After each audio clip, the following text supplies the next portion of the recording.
Merci, monsieur le vice-président, pour cette présentation de la stratégie économique. Et comme cela a déjà été dit par un certain nombre de collègues, nous sommes très heureux que cette feuille de route nous soit enfin présentée, puisque nous l'avions demandé, attendu et travaillé ces derniers mois sous votre houlette, ainsi que Marie Récal comme président de la commission développement économique. Je vais être très rapide parce que beaucoup de choses ont déjà été dites sur le fait qu'elle est effectivement très riche, très dense, très complète, et je crois qu'on peut s'en féliciter.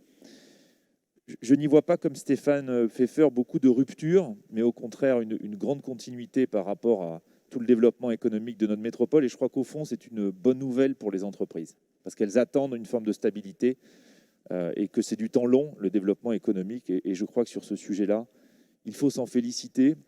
Tout comme peut-être faut-il aussi quitter nos débats autour de la question de l'attractivité. C'est un mot totem tabou maintenant, ça dépend de quel côté on se situe, alors qu'au fond, de quoi s'agit-il? C'est est-ce qu'on veut créer plus d'emplois diversifiés, avoir plus d'entreprises? Et je crois que là-dessus, on peut tous se retrouver. Il y a beaucoup d'engagements qui ont été pris dans cette feuille de route. On l'a tous dit, très riche, très, très dense. Donc, il y aura un enjeu à bien tenir ces engagements, être vigilant sur la mise en œuvre et ne pas décevoir les acteurs économiques qui attendent effectivement notre engagement. Je voudrais juste partager peut-être à la fois une attente et un regret. Une attente sur un point un peu spécifique du volet, c'est la question de l'enseignement supérieur. On a eu l'occasion d'en parler en commission et j'ai eu l'occasion ici même dans cette assemblée de dire qu'il me semblait que parfois nos interventions manquaient un peu de boussole.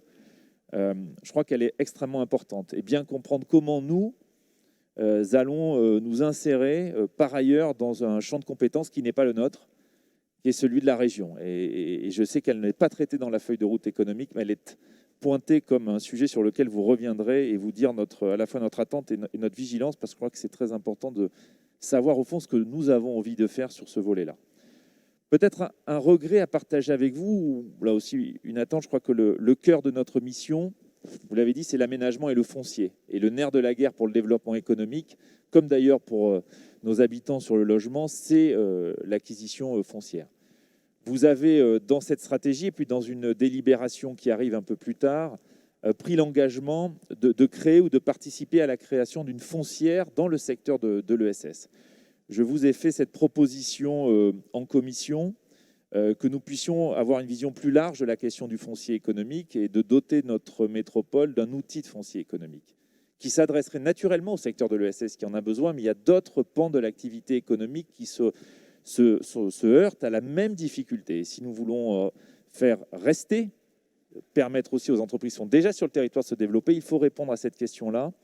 Je vous ai donc adressé au nom de notre groupe une proposition. Le président Alain Anziani nous a rappelé qu'il existait déjà beaucoup d'outils.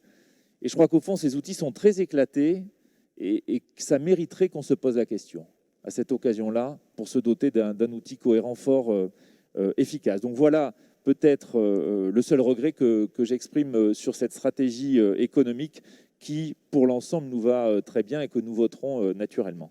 Je vous remercie.